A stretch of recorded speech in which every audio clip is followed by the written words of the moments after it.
What's the story, Morning Glory? What's the word, Hummingbird? Thank you so much for clicking on my channel and for joining me for this review of 90 Day Fiance Season 10, Episode 7, Speak Now or Forever Hold Your Peace. Let's get started with Nikki and Igor. So, they are shopping for a conservative outfit for Nikki because she is about to meet Igor's parents. Now, they were in conflict, I guess you could say, because Igor wanted her to put on something very, very, very conservative, very grandmotherly. And she was like, no, I'm not doing any of that. I need to still keep my individuality. I am going to try to respect your parents the best way that I can. But, I still have to keep a little bit of who I am.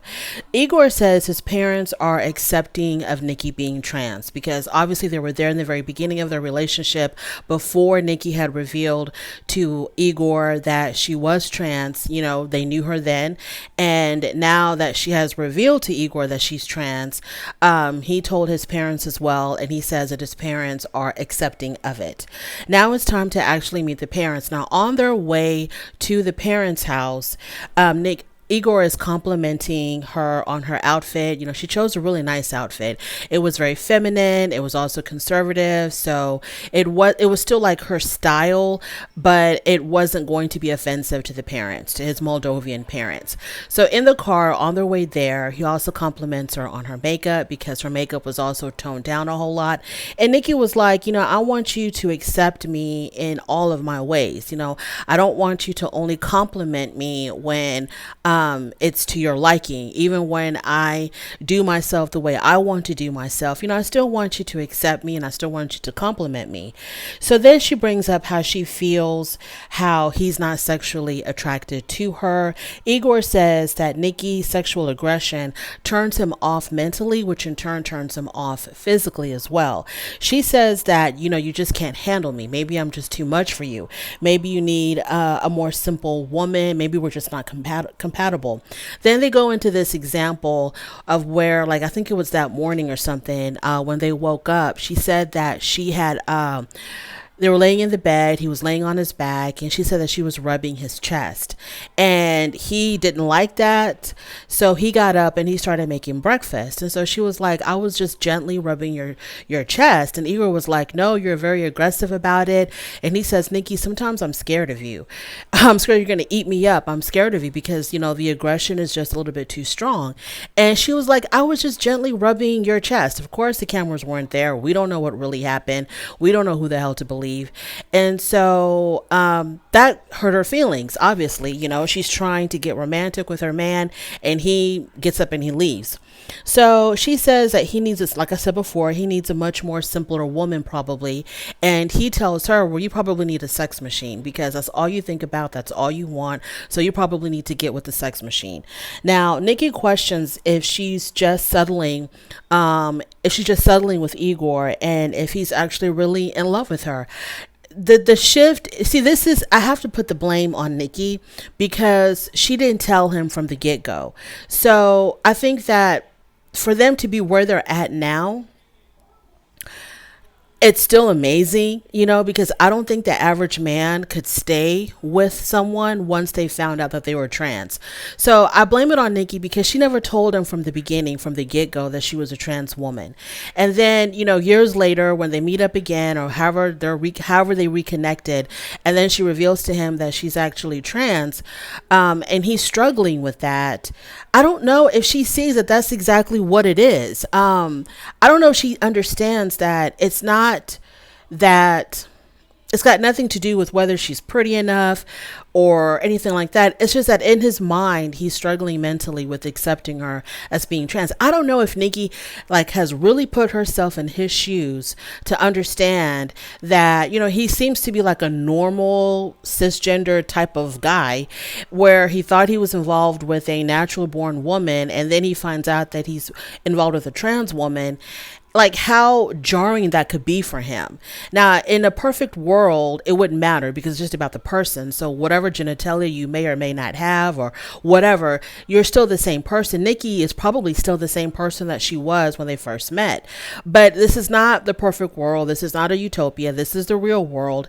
And, the thing with LGBTQ, all of this stuff is probably, it's very new for a lot of people around the world. New as in, it's not something that they're not where America is at. Okay. They're not where America is at.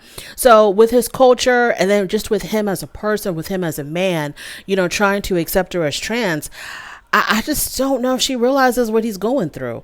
And I still think that, unless he's using her for money, I still think that, it's kind of amazing that he is still wanting to be with her after knowing that she's trans. Now, if he's struggling to find an attraction for her because he can't get it out of his mind that she is trans, then maybe they need to separate and go their separate ways, because I don't know. I don't know if he's ever going to get over it, because it seems like that's what's blocking him from being sexually free with her, is because now he knows and he's like trying to accept it, or he's struggling with it. So it's kind of keeping him from having a very natural, relaxed sexual relationship with her. So, but then Nikki, girl, you should have told him from the beginning, what was really going on, and given him the option at that point of whether he wanted to continue with you or not. And I think if he would have known from day one, and if he still wanted to be with her, I don't think they would be having the problems that they're currently having. So moving on from there, Jasmine and Gino. I'm so sick and tired of Jasmine and Gino. I am exhausted with Jasmine and Gino and their trumped up problems, because no matter how hard they fight, no matter how bad they fight, they always just end up staying together. So it's kind of like, what is the point? What is the point of them even going through all the drama? What is the point of us even talking about the drama? Because it doesn't even matter. They're going to stay together. So when we see Jasmine and Gino, they are still arguing about the lip gloss that Jasmine found in Gino's car. They're outside in the cold. They're arguing. She's crying. She's begging for him to get her a ticket to go back to Panama. He's trying to convince her that, he's not cheating on her, that the lip gloss belonged to a coworker. He's not interested in any other woman. He's never cheated on Jasmine. So Jasmine tells us that she has an issue with abandonment. Her dad abandoned her when she was really young, and her dad said that she was a mistake and that he was not interested in being her father or cultivating any kind of relationship with her. And so she's kind of like, if my own father didn't want to love me, why would any other man want to love me? Why would any other man accept me? Now, that what she said, I understand. I get it. But a father's love and a romantic love are two completely different things. So just because your father abandoned you, and I know it's like a whole issue, it's not just her father abandoned her. So now she feels like, she has a problem believing that a man really wants her, or that a man really loves her because her own father did it. But those are two kind of different types of loves. But anyways, I'm not a therapist, so maybe she has a point. So she talks about how she struggles with abandonment, and then they go back inside the car because it was freezing. She was shaking like a leaf. So they go back inside the car, and he tries to convince her that, I have never cheated on you, et cetera, et cetera, et cetera. The next time that we see Jasmine, she's working out at Gino's house. So he did not get the ticket for her to go back to Panama. She did not stay in a hotel. She went right back to his house. So now she's in the living room and she is working out. And was she working out? Yeah, I think she was working out. And so after that, she starts to clean, and she's cleaning the house, and she finds remnants of Gino's ex-wife. She found like an old birthday card that his ex-wife had given him. She found an old birthday birthday party napkin that had some writings on it about, some whatever romantic writings on the damn napkin. She found a Kama Sutra book and some other things, and she's upset. She's like, why is he keeping all of this stuff if he's over his ex-wife? By the way, the birthday party napkin that she found, it was for his 40th birthday. Gino was, I think, 54 years old. This was from 14 years ago. Okay, from 14 years ago. Okay, fine. So she finds this stuff. She's really upset. She can't wait to confront him. Gino comes home with some gifts for Coco, and she brings out all the stuff because all the stuff is laid out on the table. She questions him. Why do you still have this stuff from your ex-wife? He was like, I didn't even know I still had it. And so she was like, you were keeping it in the drawer, next to the bed. So he acts like he's completely oblivious, like he completely forgot about this stuff, or he didn't know that he had this stuff. And she, of course, still doesn't believe it. The next time that we see Jasmine, she's out with Michelle, who is Gino's cousin's wife. Now, the cousin that Michelle is married to is Dana. This is the cousin that is always questioning how genuine or how sincere Jasmine is with Gino. So she's going out with Michelle because when she had first met his whole entire family, when they met at that place where they were playing bocce ball or whatever, Michelle was the only one that was nice to Jasmine or took an interest in getting to know her. So now they're meeting up, and Jasmine tells her about all the things that she saw in Gino's house that he had kept from his ex-wife. And Michelle is like, girl, don't worry about that. Even my own husband, Dana, he's got stuff that he kept from his ex-wife. That's not a big deal. And I'm thinking to myself, that's not a big deal. You're okay with your husband keeping mementos of his past relationship, like treasuring them. That's okay. I didn't understand that. I didn't get that. I thought it was a very big deal. If he's like purpose, now Gino acts like he didn't even know he had the stuff.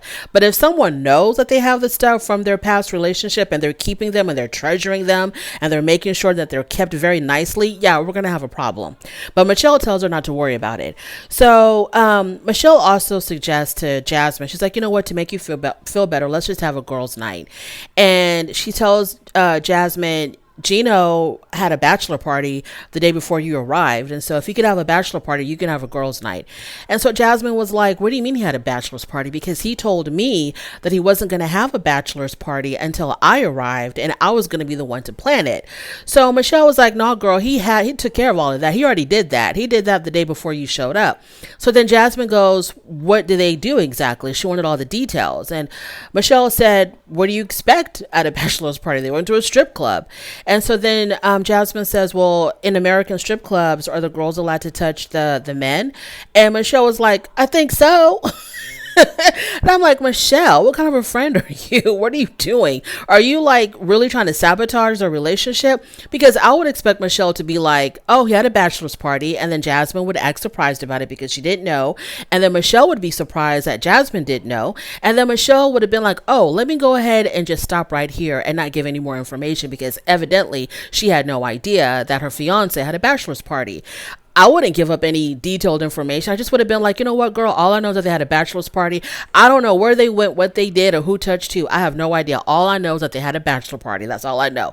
But Michelle went above and beyond as a typical saboteur, and she gave her all the details. It was a strip club. The girls were there. They're probably touching all over your man. So Jasmine now is heated. She is pissed off. And so she cannot wait to confront him once again. Now, if only Michelle knew about Jasmine's abandonment issue, maybe then she wouldn't have said so much because, if we're going to believe this storyline, Jasmine and Gino's relationship is hanging on by a very, very thin thread. And so maybe Michelle would have thought twice about all this stuff that she said if she knew how delicate the situation was. Moving on to Sophie and Bob. So as soon as I had seen last week, the teaser for this week, and they showed, Rob, and they showed Rob going to Sophie's Airbnb, I knew she was going to take him back. I just knew she was going to take him back because why would she even bother to give him the address? So she allows him to come over because she says they need to talk about the relationship. They need to find out exactly where this relationship is going. She's only here to get married. So if she's not going to get married, if they're still going to have problems, she needs to know what her next move is. So he shows up with this single red rose, which I know is very sweet and romantic, but for what he did, because he had promised not to do this online cheating or looking at explicit videos of other women or whatever the hell he was doing, he should have come up with a bouquet of roses. Okay, a bouquet of roses or something. A single red rose would not have done it for me, but okay. So Rob says that the videos were all BS. He says that it's like junk mail. He tells her, girl, don't worry about that. It's just like junk mail. What kind I've never received that kind of junk mail in my life. But anyway, so he says it's just like junk mail. But I remember her saying that he was actually like communicating with these women that were sending him the videos. It wasn't just like spam. You know how sometimes some of these websites can just spam you. It wasn't like that. She said that he was actually communicating with the girls that were sending him the videos. But so she wanted to know, why would he do it again? And he said that long distance relationships are hard for him, and that if they were not in a long distance relationship, if she was around him more, he would never have done that. So it was the distance, I guess, that, you know, tested his weakness. And so he begs her to give him another chance. And so she's asking him, well, what can I do, you know, to try to trust you again? Because I don't have any trust in you. He says, I'm going to work for the rest of my life in building up the trust again. So she goes ahead and she decides to give him another chance. And she says the last time he did this, it took her about a year to get over it. Now she only has about 90 days to get over it. And so, yeah, she's going to move forward with the relationship.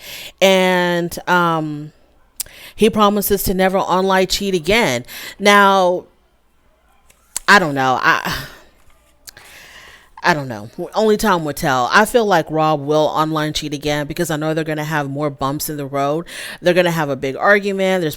And she's someone who likes to run. You know, she likes to, instead of staying there and fixing the problem, she got up and got herself an Airbnb. So what if she gets up and leaves again? Is he going to feel justified in going back to his online cheating because, you know, she left and they're in this argument and they're not talking and she's really mad at him? Will he find comfort on, you know, going back to online? So I don't know. I really don't think he's ever going to stop, because the stuff that she said he was receiving is kind of like, you know, your modern day Playboy.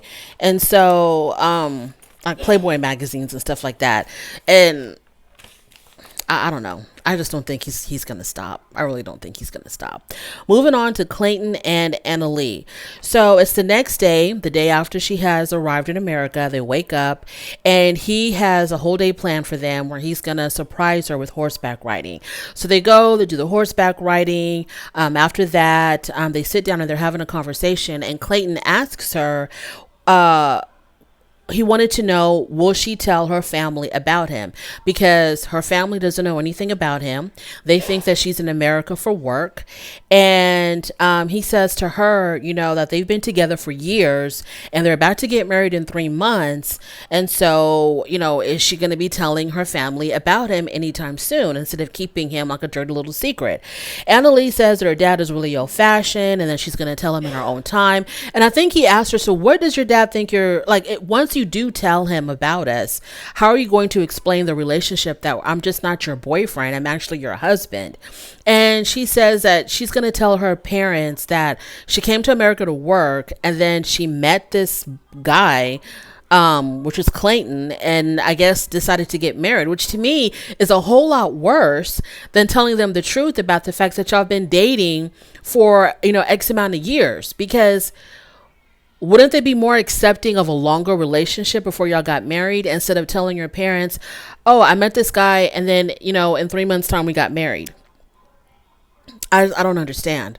Like, I really I don't understand how you can carry on a relationship, plan to get married, do the paperwork for the visa, move to a whole nother country, and like lie to your parents about it and tell your parents that you just moved for work. I just don't understand how people can do that. I don't get it, because either way, you're going to come off as a liar. You're going to come off as a liar, or you're going to come off as someone who doesn't know how to make good decisions. So either you're going to end up telling them the truth and admitting that you lied to them and that this is a long-term relationship and y'all are now getting married, or you're going to look crazy by telling them, I went to America, I met a guy and I married him and I'm going to stay here. So Clayton takes, now it's time for him to introduce Annie to his sister. So they meet at this bar, I guess. They're going to do some bourbon tasting. The mother is there as well. And so he says that he decided to do the bourbon tasting because the sister likes to drink. Brandy is the sister. Her name is Brandy. She's very protective of her brothers. And so she's going to put Annie through the ringer. And so Brandy doesn't know much about Annalie because Clayton has refused to talk about Annalie to his sister. And the reason why is because he said that he wanted his sister to have, to not like have any, to not prejudge Annalie. He didn't want to cloud her with any ideas of Annalie. Like he wanted his sister to meet Annalie for the first time with a clean slate. So she doesn't know much about this relationship at all. So they talk about Annalie's social media. So after we get through all the little small talk on the introductions, the sister brings up Annalie's social media, and she tells her straight up, I went to your social media and there's no evidence at all that you're dating my brother. There's no photos, no mentioning of him at all. What's up with that?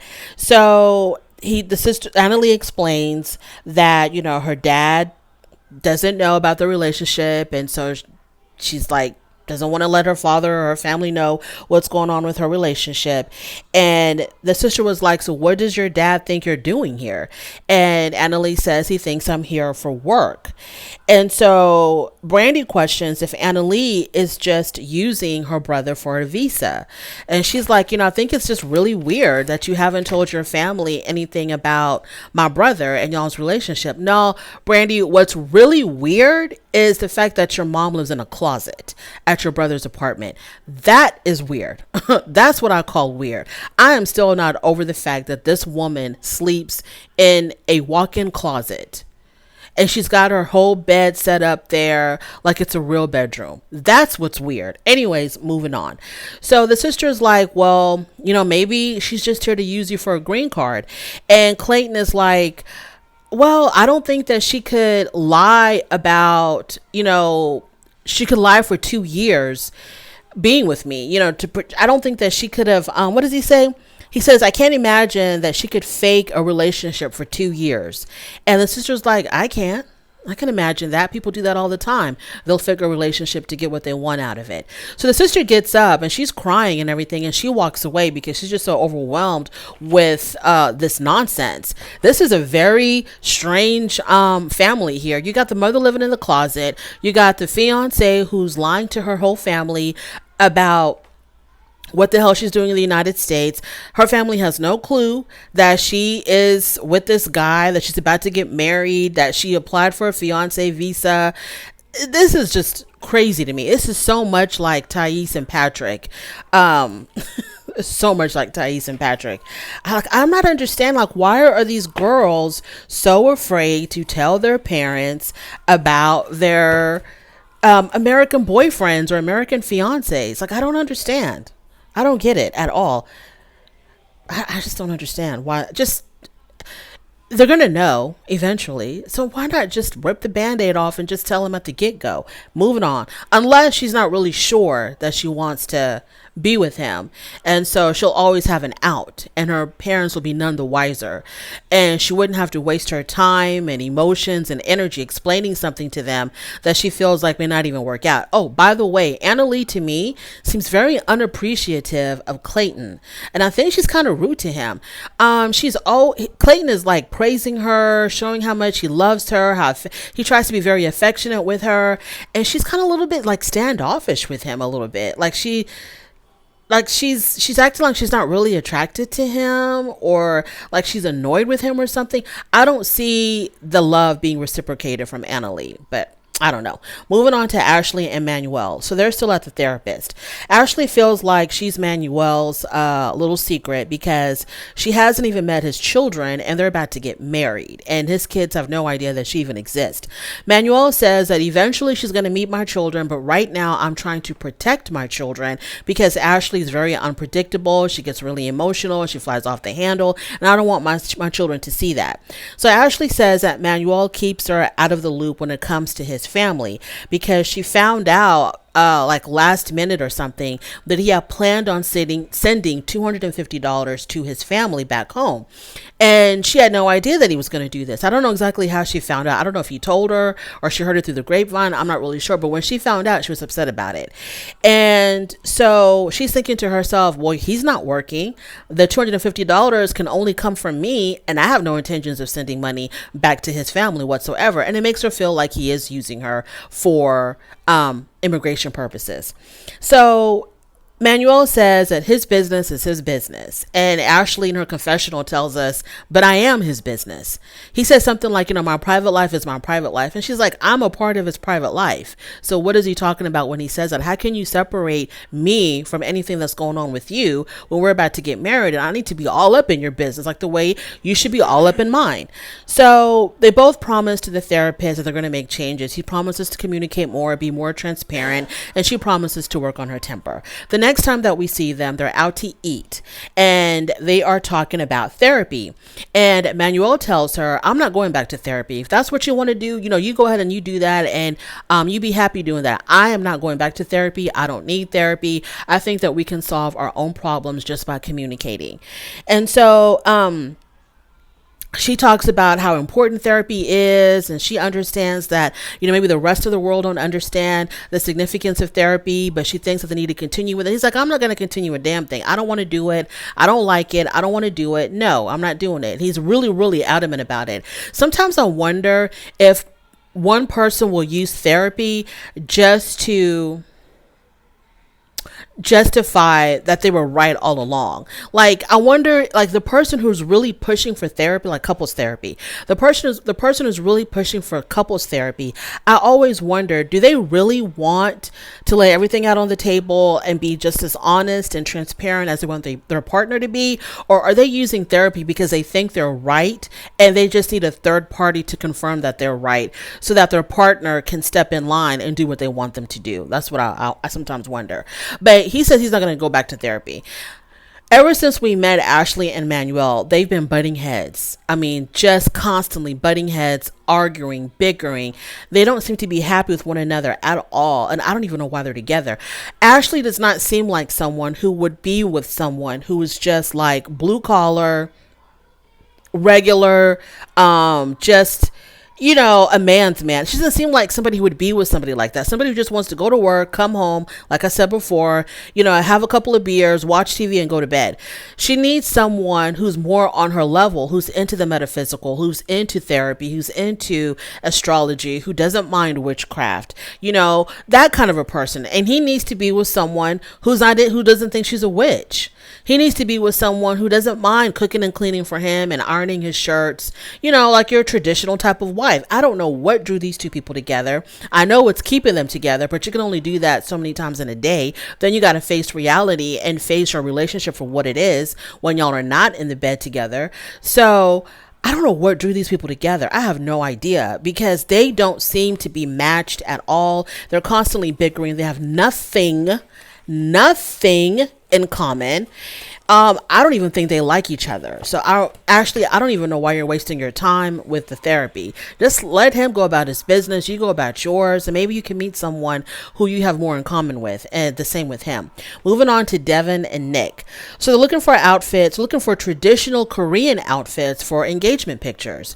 So they find these beautiful, traditional Korean outfits, very, very beautiful. And I thought they were going to be taking professional engagement pictures. No, they're just going to be taking a whole bunch of selfies with a selfie stick. So after they're done with their pictures, he takes her somewhere like down this little road or something, and he decides to propose to her because she never got an official proposal. They just applied for the fiance paperwork and were considered engaged. So she never got an official proposal. So he takes out a ring and he asks her, will you marry me? And she says yes. And, they're very happy now. And the next step is for them to come to the United States and for him to meet her family and to, let him be extremely nervous. And that's my review. Thank you so much for joining me. I really do appreciate it. On your way out, please don't forget to rate the video if you like this content, subscribe to my channel, and I'll definitely talk to you later. Bye.